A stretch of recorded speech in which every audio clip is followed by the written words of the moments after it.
સુરતના બે માથાભારે યુવકોની હત્યા કરી લાશ ઉમરપાડાના ઉંચવાણ ગામે આવેલ કબ્રસ્તાનમાં દાટી દેવાના ચકચારી પ્રકરણમાં લિંબાયતના સરદારનગરમાં રહેતા અને લિંબાયતમાં મુસ્લિમ સમાજના અગ્રણી ગણાતા તથા AIM સુરતના પૂર્વ પ્રમુખ ખુરશદ અલી સૈયદ મુખ્ય સૂત્રધાર તરીકે બહાર આવતા પોલીસ ઉચકી ગઈ હતી।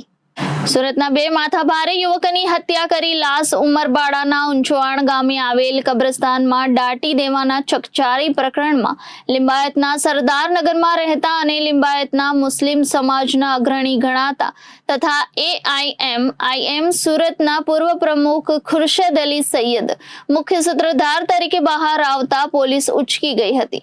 એક વર્ષ પૂર્વે બિલાલ ચાંદીએ સરા જાહેર ખુરશદ અલીને તમાચો મારતા અપમાનની આગમાં સળગતા ખુરશીદ અલીએ તેના સગા ભાઈ અફઝલ હાજીભાઈ સૈયદનાને ખૂન કરવા માટે ₹16 લાખમાં સોપારી આપી હતી, જેના આધારે વધુ તપાસ કરી ખૂન કરનાર મુખ્ય આરોપીઓની તથા તેઓએ ઉપયોગમાં લીધેલ અલ્ટો 4 કારની તપાસ કરી વ્યારાથી શોધી કાઢી હતી અને સદર કારમાં FSLની મદદ મેળવી તપાસ કરતા લોહીની હાજરી તથા અન્ય પુરાવાઓ મળી આવેલ છે તથા પકડાયેલ આરોપીઓને સાથે રાખી જે જગ્યાએ ખૂન કરેલ તે મોંજે ઉંચવાણ ગામે મસ્જિદ ફળિયામાં આરોપી અફઝલ હાજી શેખના કબજાના ખંડેર મકાનમાં જગ્યા બતાવતા સદર જગ્યાએથી ખૂન કરવા માટે ઉપયોગમાં લીધેલ મોટો તીક્ષ્ણ ધારવાળો ચપ્પુ તથા મોટી માત્રામાં લોહીની હાજરી મળી આવેલ હોય, જેથી FSL અધિકારીશ્રીની સૂચના મુજબ તમામ પુરાવાઓ એકત્રિત કરવામાં આવેલ છે અને પકડાયેલ આરોપીઓ વિરુદ્ધમાં કાયદેસરની કાર્યવાહી કરવામાં આવેલ છે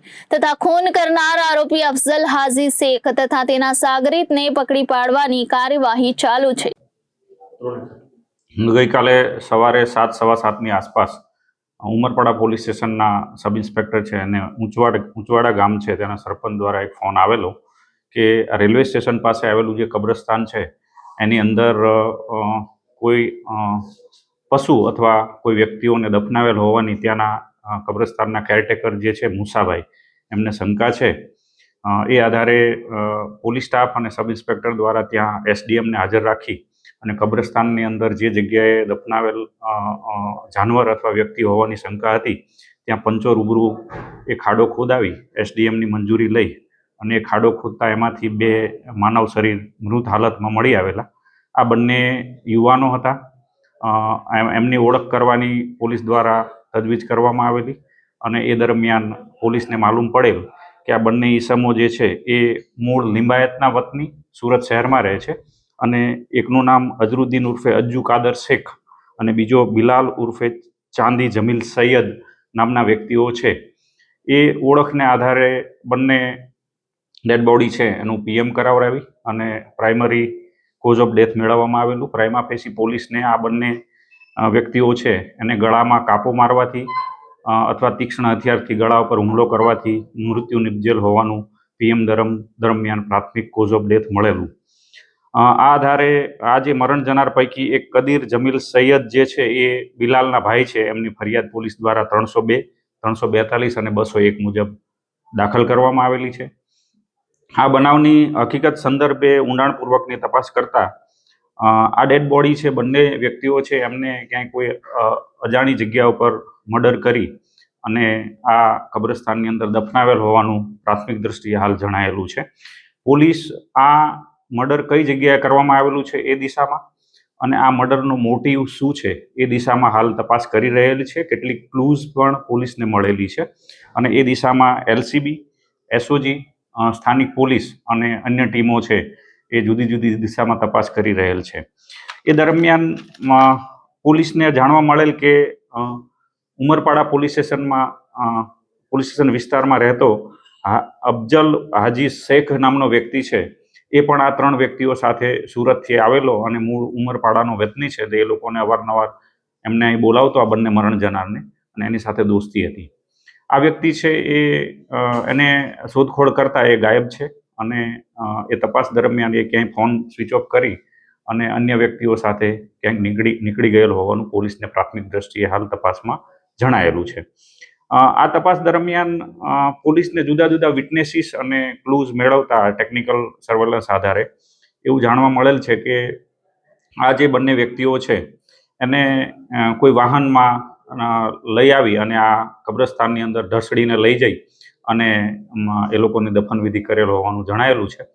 એટલે એ દરમિયાન પોલીસને એક અલ્ટો કાર છે એ ગુનામાં વપરાયેલ હોવાનું જાણવા મળતા એ વ્યારા ખાતે કોઈ જગ્યાએ રોડ ઉપર મૂકેલી અને એને પોલીસ દ્વારા કબજે લેવામાં આવી છે. એની FSLની તપાસણી કરાવવાની તજવીજ ચાલુ છે. આ જે બનાવ છે એની અંદર પોલીસને ક્યાંય ને ક્યાંય કોઈ જગ્યાએ આંતરિક રાઇવલરી હોવાનું પણ જણાયેલું છે. એ દિશામાં બી તપાસ કરવામાં આવી રહેલી છે. ક્યાંય કોઈ જગ્યાએ અન્ય આરોપીઓ પણ આમાં સંડોવાયેલ હોવાનું પ્રાથમિક દ્રષ્ટિએ જણાય છે. એટલે એ દિશામાં પણ પોલીસ દ્વારા હાલ તપાસ કરવામાં આવી રહેલ છે. આ જે આરોપી જે અફજલ હાજી શેખ છે જેના પર ફરિયાદીશ્રીએ શંકા વ્યક્ત કરી છે અને ક્યાંય કોઈ જગ્યાએ પોલીસને પણ એ દિશામાં ક્લૂઝ મળેલી છે, એના વિરુદ્ધમાં ટોટલ 4 ગુના અગાઉ પણ નોંધાઈ ચૂકેલા છે. એમાં એના વિરુદ્ધમાં દાંતા પોલીસ સ્ટેશનમાં બનાસકાંઠામાં 302નો ગુનો 2007માં નોંધાયેલો છે, માંગરોળમાં 399 મુજબનો 2008માં નોંધાયેલો છે અને ઉમરપાડામાં 498 ક મુજબનો અને જુગારધારા મુજબનો ગુનો અગાઉ નોંધાયેલો છે. આ આરોપી છે એ ક્રિમિનલ ઇન્ટિસિડન્ટ ધરાવે છે, એ જેલમાં રહી ચૂકેલો છે અને જેલવાસ કાપીને આવેલો આરોપી છે. એટલે એ દિશામાં પણ પોલીસ તપાસ કરી રહેલ છે. મરણ જનાર પૈકી બિલાલ અને અજ્જુ, એ પૈકી બિલાલ છે એનો પણ ગુનાહિત ઇતિહાસ છે. એ પણ સલાબતપુરા પોલીસ સ્ટેશનમાં સુરત શહેરમાં આર્મ્સ એક્ટના 2 ગુનામાં પકડાયેલો છે. એટલે ક્યાંય કોઈ જગ્યાએ આ બંને લોકો છે મિત્રતા હતી, પણ ક્યાંય કોઈ પૈસાની લેતી દીતીને લઈ યા બીજી કોઈ અગમ્ય કારણસર એમના વચ્ચે કોઈ અણબનાવ બનેલો હશે અને આ બનાવ બનેલો છે. એમાં કોણ કોણ સંડોવાયેલા છે, આ ગુનાનો મોટિવ શું છે અને આ ગુનાનો જે જગ્યા છે એ ક્યાં છે, કોન્સ્પિરેસી રચવામાં આવી તો ક્યાં આ લોકોએ કાવતરું રચેલું છે, એ દિશામાં પોલીસ હાલ તપાસ કરી રહેલ છે. જુદી જુદી ટીમ SP સાહેબ શ્રી સુરત ગ્રામ્યના માર્ગદર્શન નીચે કામ કરી રહેલી છે. પોલીસ છે એને કેટલાક ક્લૂઝ મળેલા છે અને અમે લોકો થોડા જ સમયમાં આ ગુનો છે એના આરોપીઓ છે એને પકડી લેવામાં સફળ થઈશું.